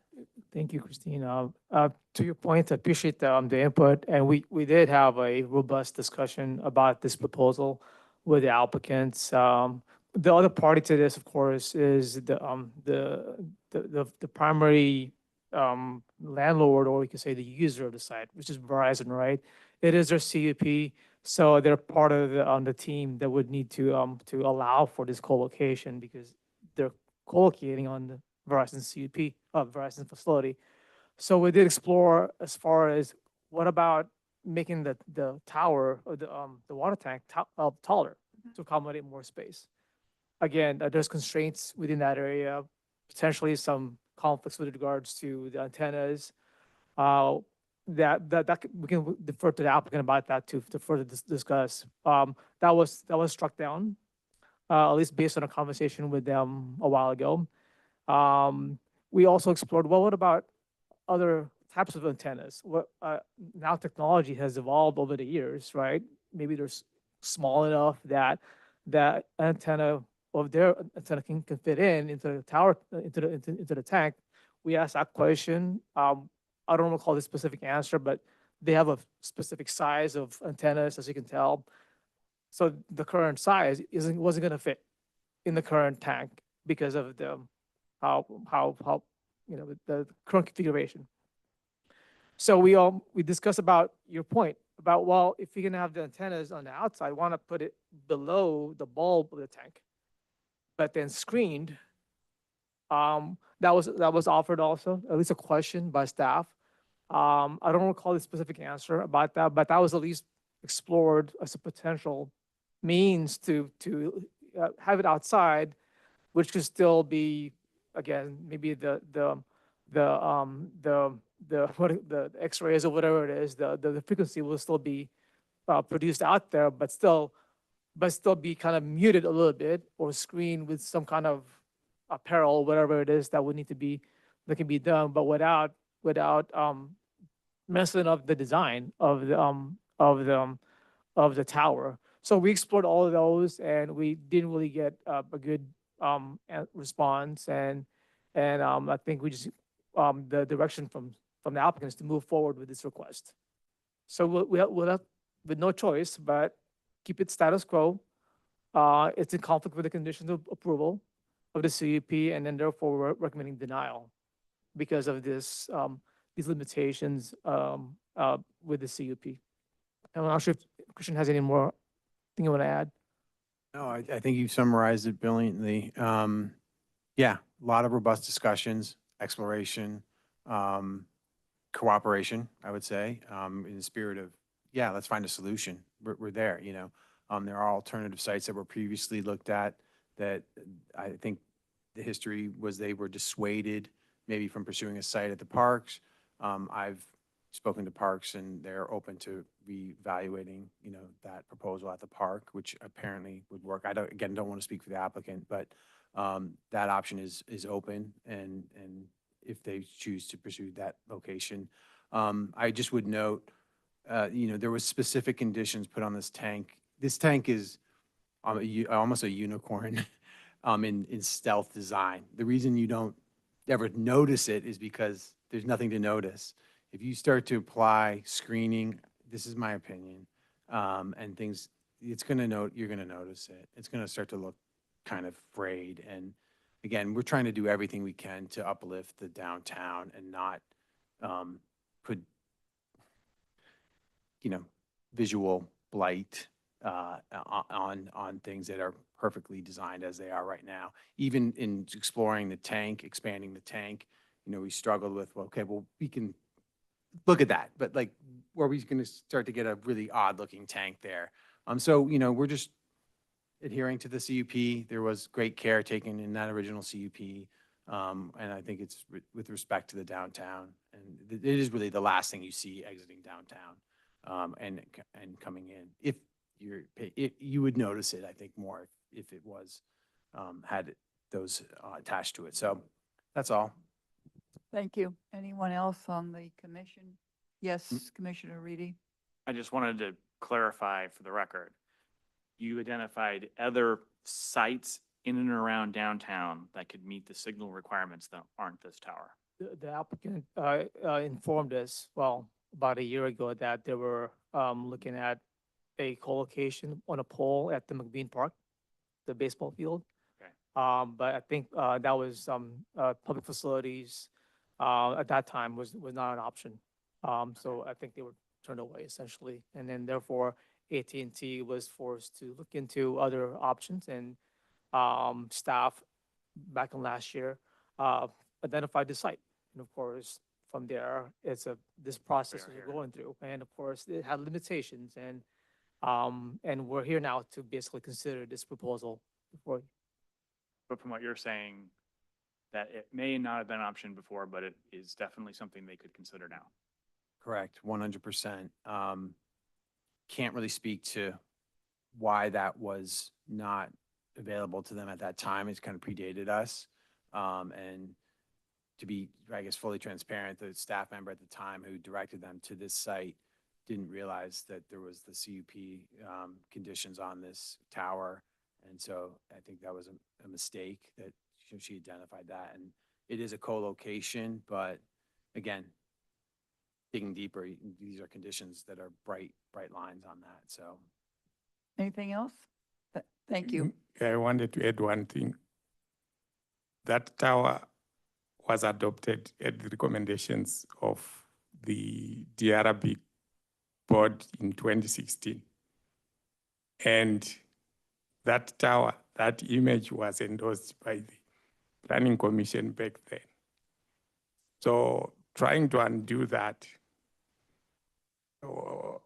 wasn't very favorable when we had other options within the same service district, other options that could be explored, or other options on site that could still be explored. Thank you. Thank you. I'm going to open the public hearing. And we'd like to hear from the applicant now to address some of the solutions that have been discussed or possible solutions.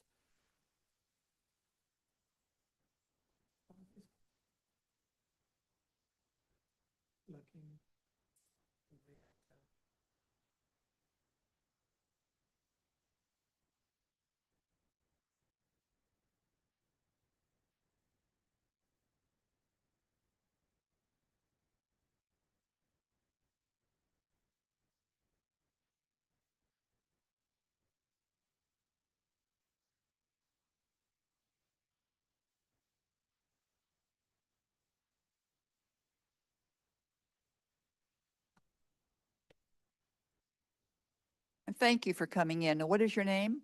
My name is Carl Jones. I'm the 18th applicant from City of Folsom. Thank you. Been a resident of the City of Folsom for 25 plus years now. Been in the wireless industry for 15 years. A little bit about myself. I'm blessed dealing with a lot of different jurisdictions up and down Northern California. I deal with like 40 plus different counties, cities. I've worked a lot with the Sheriff's Department of late and emergency services on a lot of those meetings. As you may or may not know, AT&T was awarded the federal contract in 2017 to deploy the FirstNet, first band, which is band 14. I've met the retired police chief, Doug Lee, and we've discussed this, Sacramento Chief County, and again, the city of Lincoln, Placer County is no different from any other community that's growing that is in need of improved public safety. And I love some of the input that some of the planning commissioners were bringing up during your deliberation or as you were discussing the project. So this project came across my desk in December 2022. My very first email was to the city. I reached out to the city and city staff and said, hey, I have a new search ring. I'm excited to kind of spend some of AT&T's money in the city of Lincoln. We have recognized a significant gap in coverage and capacity. And again, this site will carry the FirstNet. So the city got straight back in touch with Mrs. Carl. We have a Bean Park. There's some carriers there. Would that work for you? And I said, it's a little out of where we're looking for, but I will reach out to RF engineers. They came back and says, yeah, let's investigate that. So we were working with the city at the time, did a site sketch, met on site, and later on, the City Parks Department, as the planning director had mentioned, said this is not something we want to do at this time. So this is okay. I was back working with the city, and they pointed me to this tower, which I didn't know about.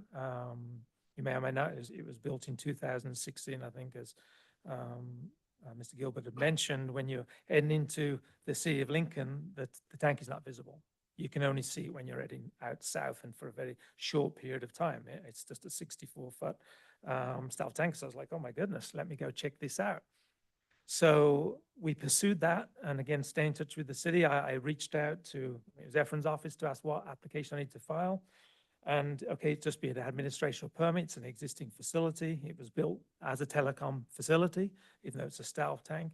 And then since later on, working with the city, we found out that, okay, that there are a couple of conditions here that say that the antennas need to go inside the tank.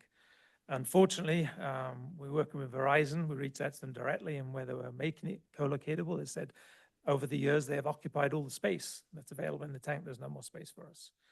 So then I asked city staff for direction, and they said, Carl, you'll have to do an amendment to the conditional use permit. So I paid more fees, and I filed the application, again, working collaboratively with the city to amend the conditions of approval. Also, I also filed at that time an eligible facility request, EFR. I just wanted to put it on record because AT&T has certain, as you know, all carriers have certain federal rights when it comes to co-location on a facility that was built as a telecommunication facility, although it be stealth. So, and this falls under an EFR application. So it was only of late that I found out and kind of surprised that the recommendation was for denial. I was a little bit disappointed. I had a couple of calls with the city to discuss this. And, the basis of the recommendation of the denial is approval would be in violation of conditions of approval 7 and 8. So I've kind of pointed out to the city, and I'll explain them here. I will read them off for you in the event that anybody ever wants to challenge the ruling of the city for approving an amendment to that condition of approval, because there's no reason why in my opinion, and I spoke with AT&T's legal counsel yesterday, is that we can't amend this. Again, the proposed co-location is an eligible facility request, EFR, under federal law, which the city lacks discretion to deny. And the relevant FCC rules makes clear that aesthetic-related conditions of approval cannot bar and otherwise disqualify an EFR. And again, that's aesthetic-related conditions of approval cannot bar an otherwise qualified EFR. So the federal law kind of supersedes those two COAs. It really does. So I think the issue is not whether the proposed co-location violates, the conditions of approval 7 and 8. It's more under federal FCC's guidance. The relevant question is whether the proposed stealth design feature continues effectively to make the structure appear to be a water tower. And I think when we look at the photo sims, I even made some enlargements for the Planning Commission. I don't think anybody can look at the photo sim and say adding some antennas to the legs of the water tank defies the concealment elements of the existing water tank. It's still going to look like a water tank. The water tank is not changing. The water tank's the water tank, even if we add antennas on the legs. So, that's my question. Does the Planning Commission feel that we're defeating the concealment elements of this site? To clarify, the FCC's clarification, June 10th, 2020, Decretative Ruling, WT document number 19-250. To defeat concealment, the proposed modification must cause a reasonable person to view the structure's intended self-design as no longer effective after the modification. The FCC continues in the same decretative ruling. In other words, if the self-design features would continue effectively to make the structure appear not to be a wireless facility, then the modification would not defeat the concealment, which is what we're doing. We're not changing the tank. We're just adding antennas to there. So in summary, the FCC rules and regulations make it clear that aesthetic-related conditions of approval cannot bar an otherwise qualified co-location on a structure that was built for the sole purpose of telecommunications, which this was. The staff report basis for recommendation for denial is not substantial evidence for denial and is effective prohibition of AT&T's federal right under the Telecommunication Act. As I said, this is critical infrastructure. Improved public safety is the number one thing I'm trying to do here. I love this city. My niece has bought a home here. I've read your code back to front that I've gone over with the city staff.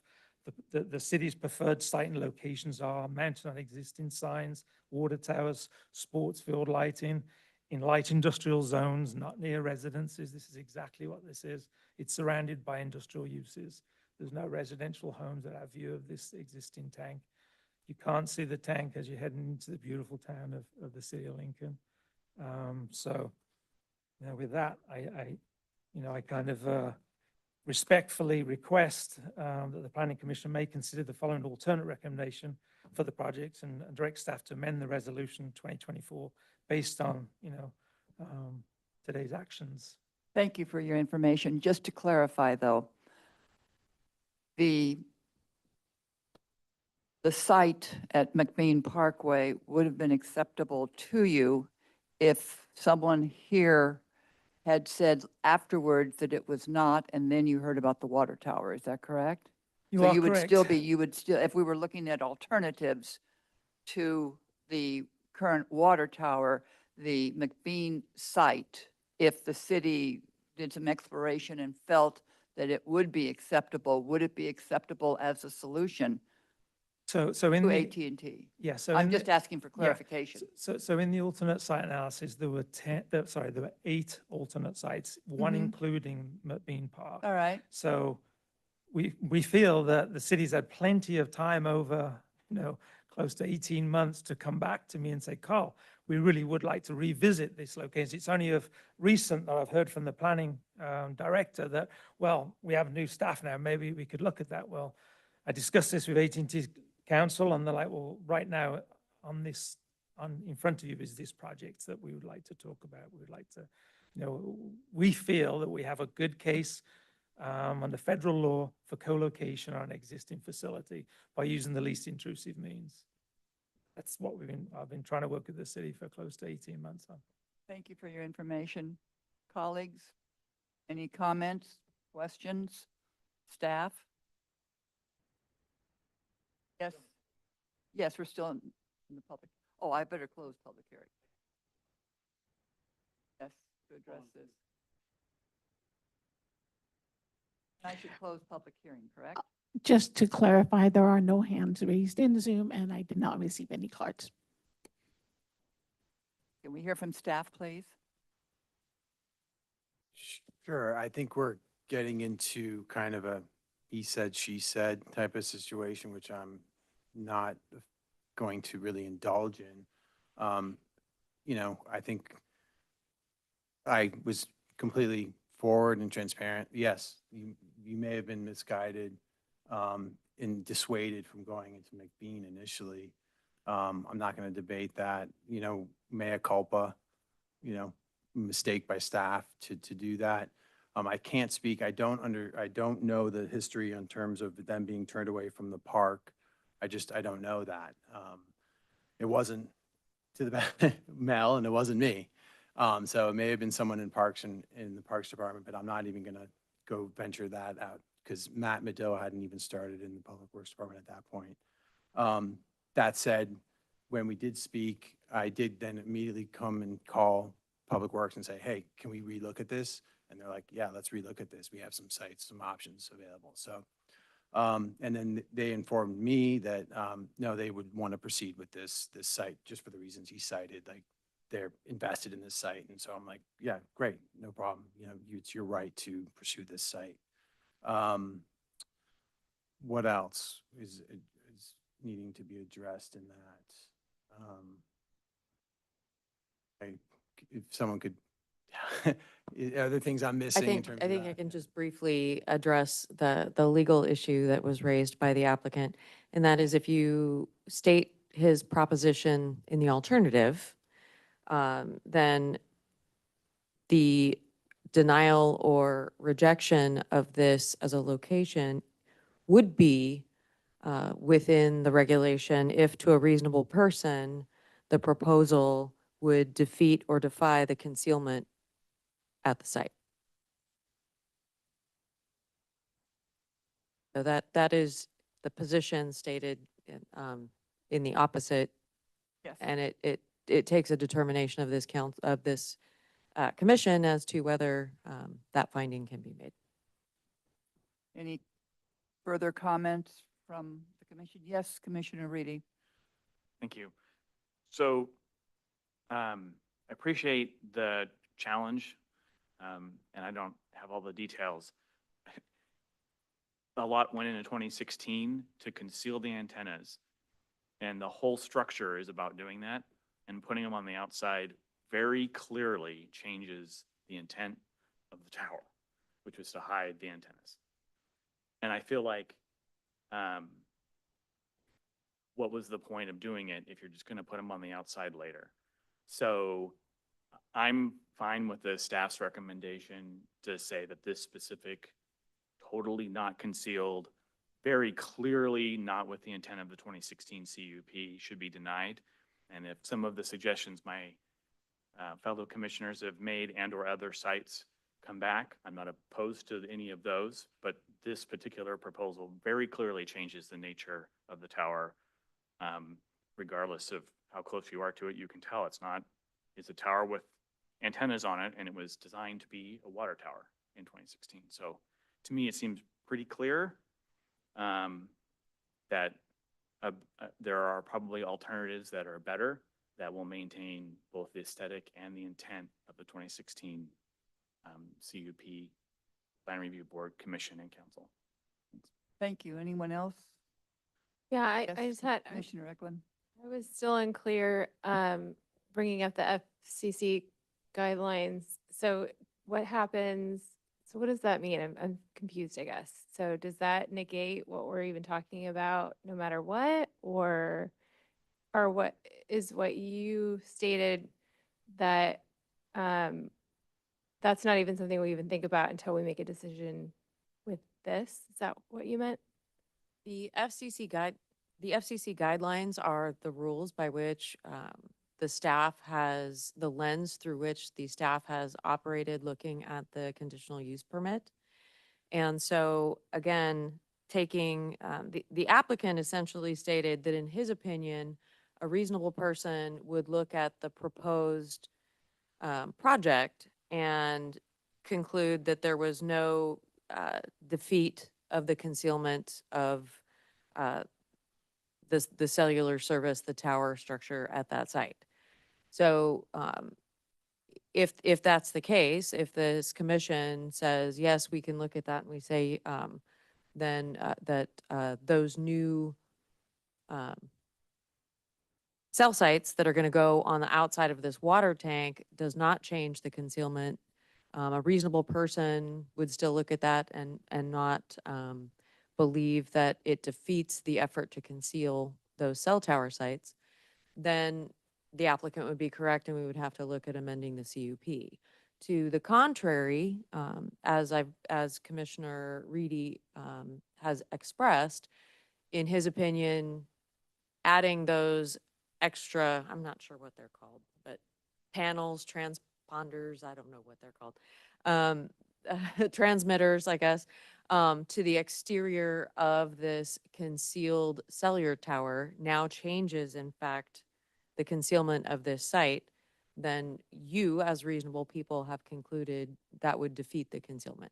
And so the CUP would be, upholding the conditions of the CUP would be within the guidelines as articulated by the FCC.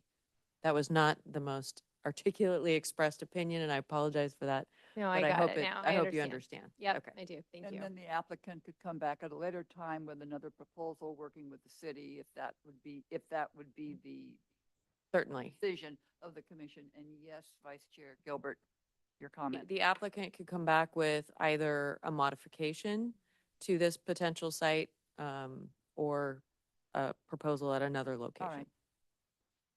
So,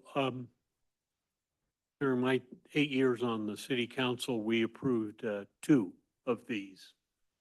One that we're looking at now, and the second one, which is a clock tower on 12 bridges. And, you know, both of them added character to the area that they were located in. The clock tower in the middle of a shopping center, functional clock tower, is wonderful. And when I first noticed this one, I said, gee, that goes, I felt comfortable with what we had done as a city in that area. Because what we were doing was placing modern technology in a way that it's aesthetically did not affect either of those 2 areas. And so, you know, it would be my feelings that that's what the council wanted, the city wanted then on those 2 projects. And I would tend to stay with that, quite frankly. And if there's somebody wants to take some action, they're welcome to do that. But I think the city did a proper job in approving those. And as was said, if it came back later with some alternate proposal that didn't kill the aesthetics of those 2, of that site, I could very easily support it as well. Nothing else? Do I have a motion? I'll make a motion. I have to find my agenda.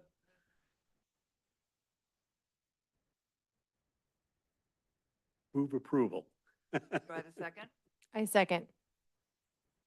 And may we have a roll call, please? Vice Chair Gilbert, Yes. Commissioner Eklund, Yes. Commissioner Eric Johnson, Yes. Commissioner Jerry Johnson, Commissioner John Reedy, Yes. and Chair Hutchinson. Yes. Motion carries 6-0. All right, I believe that do we have any commissioner comments this evening? What we've already talked about. Hearing none, do I have a motion to adjourn? So moved. All right, all in favor? Aye. Aye. Sorry, Chair. Thank you, Madam Chairman. Good job.